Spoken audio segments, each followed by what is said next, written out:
Welcome to Buckets, brought to you by FanDuel Sportsbook. My name is Matt Moore. I'm the senior NBA writer for the Action Network, and I've written 10,000 words on Kyrie fucking Irving in the last week. But I'm glad to be talking about some actual bets with my guys, Jay Money. You can find him on Twitter at JMoneyIsMoney. Jay, how you doing?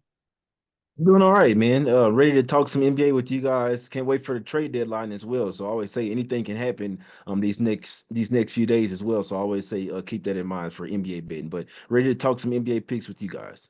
For sure. Also joining me is Albert Wynn, the Analytics Capper. You can follow him on Twitter at Analytics Capper. He joined me for the Kyrie Irving reaction episode, which you can find in this feed and get all of our thoughts, not only from a basketball, from a betting perspective as well. Albert, how you doing? I'm doing well. I'm doing well. Salute Jay, salute Matt. It was a good day for a Mavericks fan. Like nobody played. It was a Josh Green and Jaden Hardy show, and then won on the road in Utah. So good win for the Dallas Mavs. Jay, Josh Green makes Dorian Finney-Smith expendable. I never thought I would say that. Like, credit to that kid for getting in the lab this summer and putting the work in. All right, here's what we're going to do is Best Bets episode. Reminder, everything we talk about in the show can be found in the award-winning Action Network app.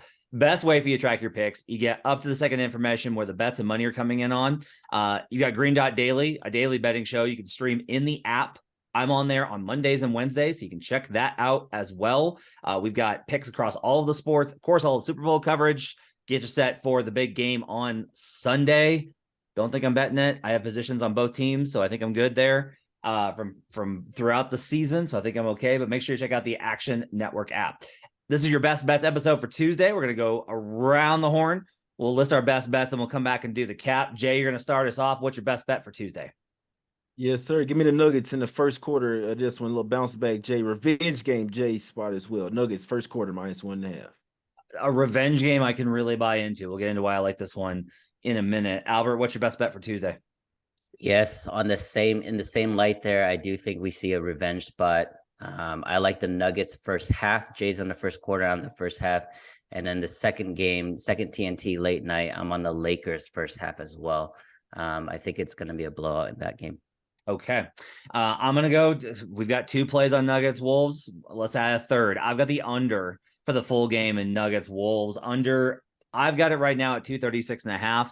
This opened to 235.5. You wake up on Tuesday and listen to this episode and it's 237, 238. Sometimes the market says, fuck you, Matt. If that's the case, I'm going to like it even better. I really like this play.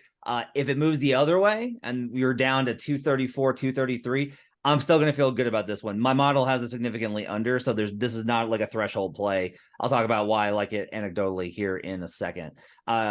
Let's start with Albert, actually, because we've got three plays on that Nuggets game. So let's start with the Lakers game first. You like Lakers first half versus the Oklahoma City Thunder. LeBron James, 36 points away from setting the all-time scoring record. I can't believe he caught him. I never thought anybody would catch Kareem Abdul-Jabbar, but LeBron is set to catch him. Probably not in this game.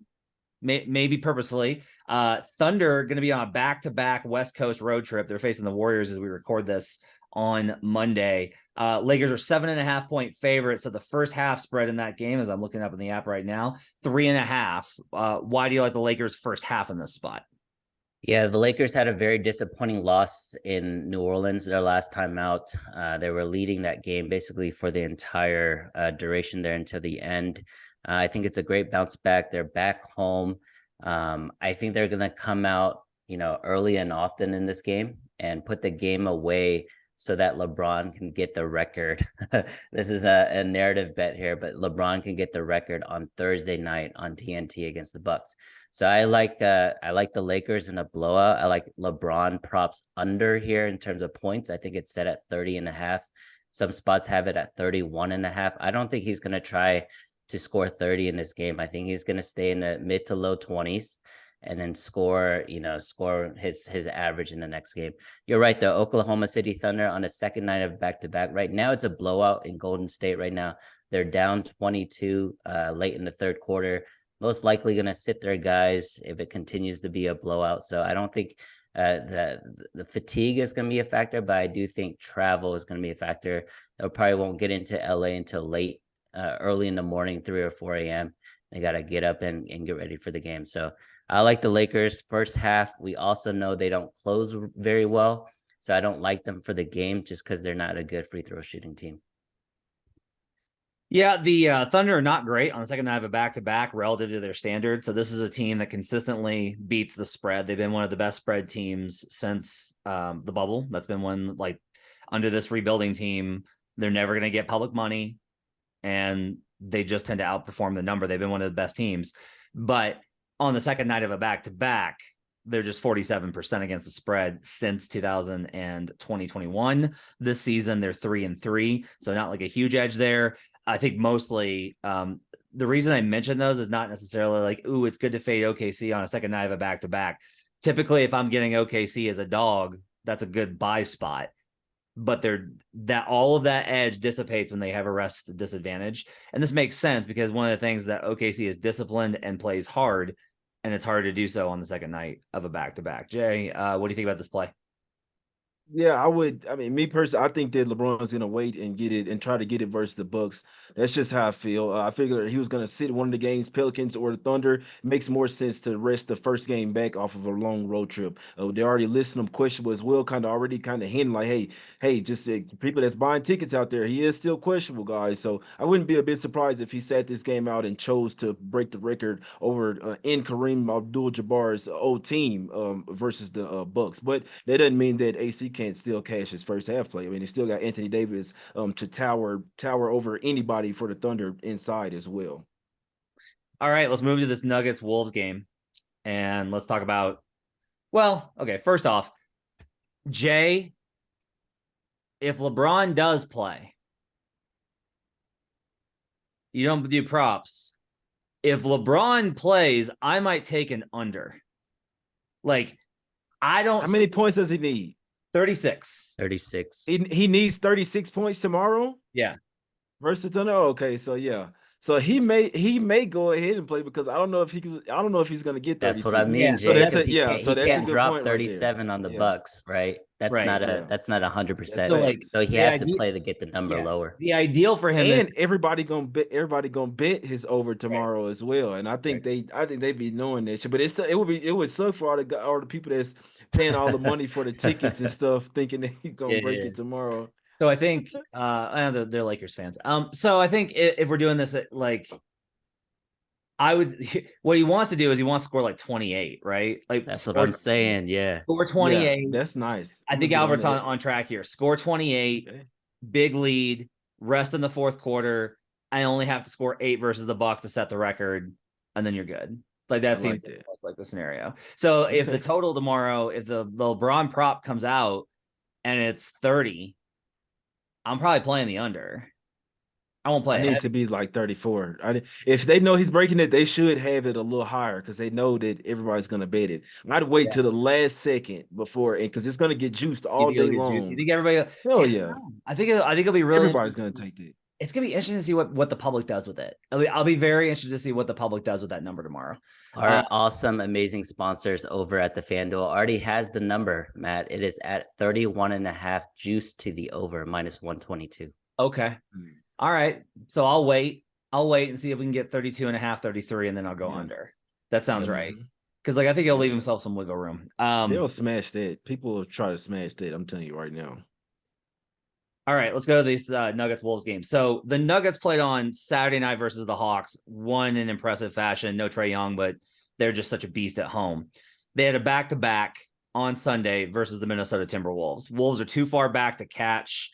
Usually the Nuggets would probably put their foot down versus a division opponent.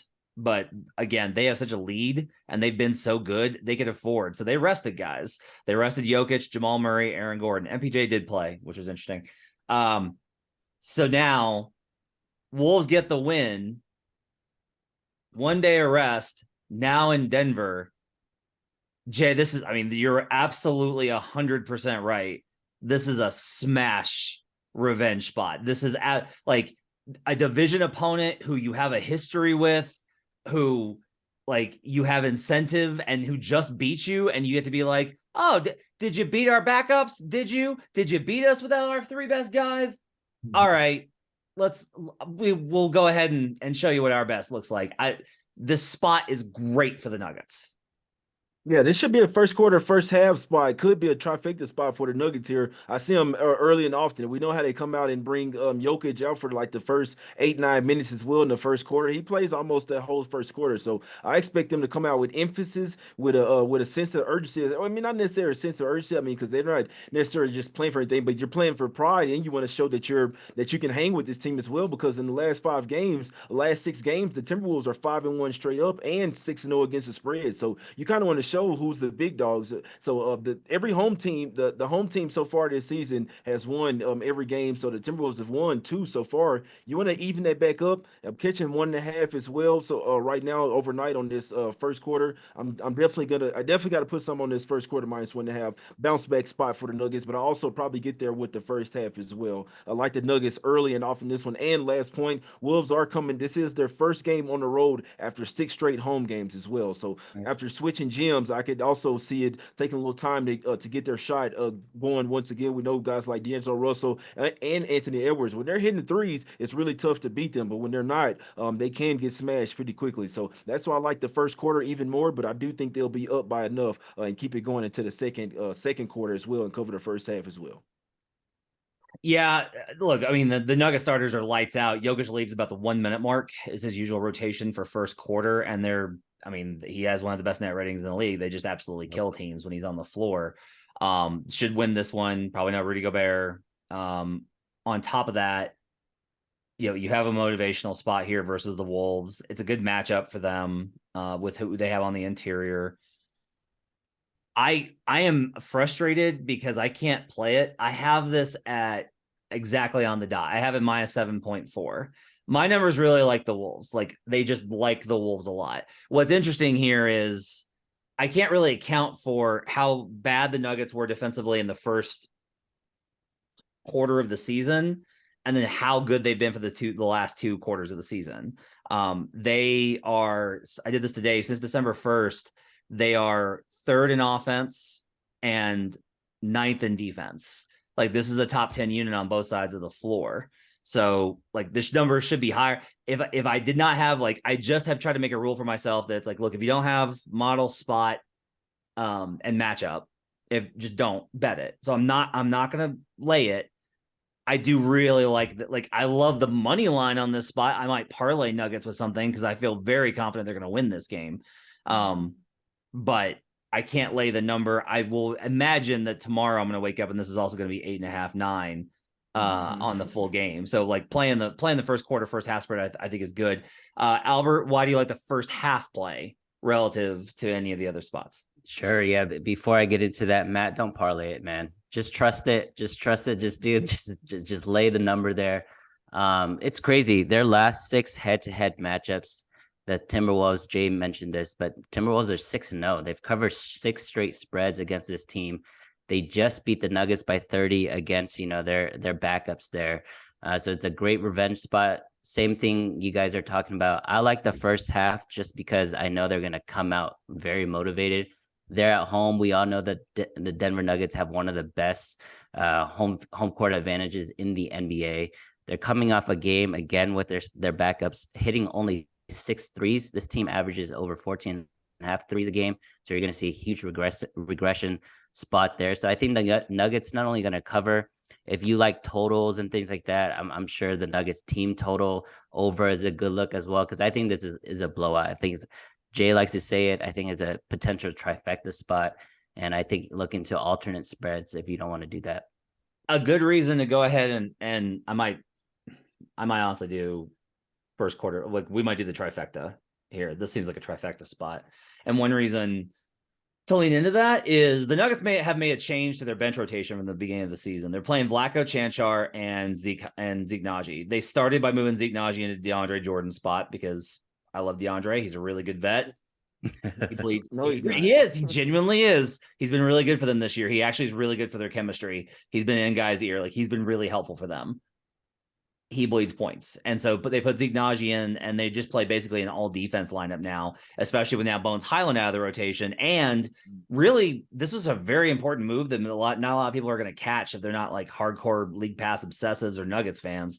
Malone benched Jeff Green for Vlatko Cancar on Saturday, and the results are much, much better. Like Jeff is just not in a place where he can give you 20 good minutes in February of the regular season. Like that's not where Jeff Green's at in his career. Good emergency option, might need to play in the playoffs, but Vlatko over like this combo of Bruce Brown, Christian Brown, who's really good, by the way, rookie Christian Brown, Vlatko Cancar, Zeke Naji, and a stagger from one of the Nuggets starters, that unit works. And it actually is shown in the number where the Nuggets for the entire season at home are 17-12 in the second quarter spread, but in their last 10, they're 7-3.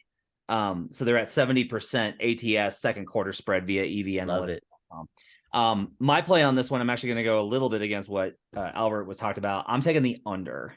So the Nuggets play at an extremely glacial pace, and they don't necessarily change. Like at home, they play even slower, which you think they try and push pace versus teams in altitude. Nuggets unders at home, 16-12-1 this season. Nuggets overall, when the total is above 230, 16-9-1 this season. The Nuggets Wolves total right now is at 236. I think that there's really good value on playing the under here. This is based off of kind of what I was talking about, where the Nuggets had such a bad defense early on. The bookmakers have not adjusted to like the power rating, and the total rating is still based off of those full season numbers where the Nuggets do not have a good defense. They have a pretty good defense. The Wolves have a pretty good defense. These are two good half court teams. And the Nuggets turn the ball over way less now than they did early on in the season. That helps as well. The Wolves don't force a lot of turnovers. That's also helpful. So I like the under here at 236. It's a really high number. There's not going to be a number that I'm not going to like it at. So that'll be my play. So to wrap up the best bets, we've got Lakers first half from Albert, Nuggets first half from Albert, Nuggets first quarter from Jay, Nuggets Wolves under from me. I do want to hit on two more games before we get out of here, just to get you guys' thoughts on it. Memphis Grizzlies have basically given the starters a 3-day rest here. They didn't play John Morant, Jaren Jackson, or John Morant in that last game versus the Raptors, a loss. Jaren played. So now they get the Bulls, who are on a back-to-back in Memphis. Memphis has been dominant versus Eastern Conference teams. That's been like their mojo, is they're great versus East teams, and they're great at home. They're at home versus an East team on a back-to-back, laying 7.5. I can't get there on the number because my numbers always think Memphis is kind of trash, and Memphis has been really bad lately. Jay, is this a bounce back spot for Memphis?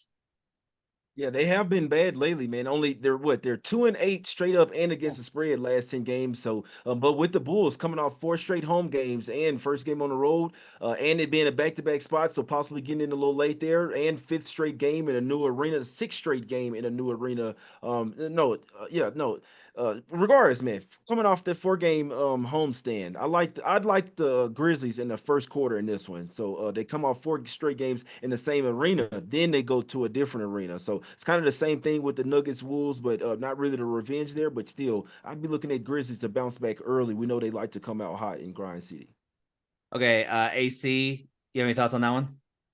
Yeah, this is definitely a Grizzlies look or nothing at all. I'll personally lay off of this. I mean, the Grizzlies aren't playing really good basketball right now. Only 1-8 straight up in their last 9. The spot here is awesome, right? They get to stay at home. Their players are rested, and the Bulls are on a second night of a back-to-back. Potentially a schedule win here for the Grizzlies. I'm just going to stay off because I got to see them prove it first. The other one is Knicks Magic. I like the Magic a lot here. My number has this pick 'em. It's a point. It's Magic plus 1.5. It's already moved back from 2.5. I kind of think I might miss the best of the number on this and just sit it out. But Orlando's been really good lately. New York is very inconsistent. New York's better on the road than at home, but I kind of like Orlando in terms of the matchup here. I like their physicality, and I like how they're playing right now. You guys have any thoughts? Jay, what do you think on Magic Knicks?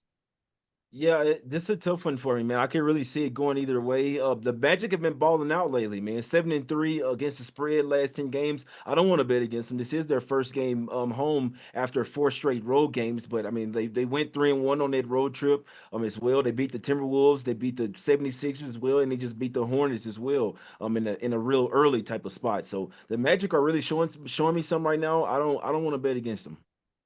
AC, any thoughts? The Magic are really good at home. Got that Mavericks on the brain. Yeah, it's been Kyrie the last 24 hours on my head, but 10-4 against the spread at home, 9-3 straight up at home. They're a really good home team recently, and I think it shows. And I think the Knicks, Matt mentioned it, they are a better road team than a home team, but I think there's a little I don't know, the arc for this season for the Knicks have been very interesting. The beginning, they played no defense. In the middle, they started to play together, play defense. They started winning games, and then now they're back to how they used to play in the beginning of the season, giving up a ton of points. 128 to the Clippers, 129 to the Lakers. If the Knicks don't play defense, they can't compete. As I wrap it up for best bets for Tuesday, thanks for joining us. Make sure to download the Action Network app. Make sure to follow Jay on Twitter at JMoneyIsMoney. Follow AC on Twitter at AnalyticsCapper. You can follow me on Twitter at HB Basketball. Let us know that you like the show. Appreciate the shouts out from folks that hit us up the other day and let us know that they're enjoying the show. We'll see you guys again next time. Till then, let's get buckets.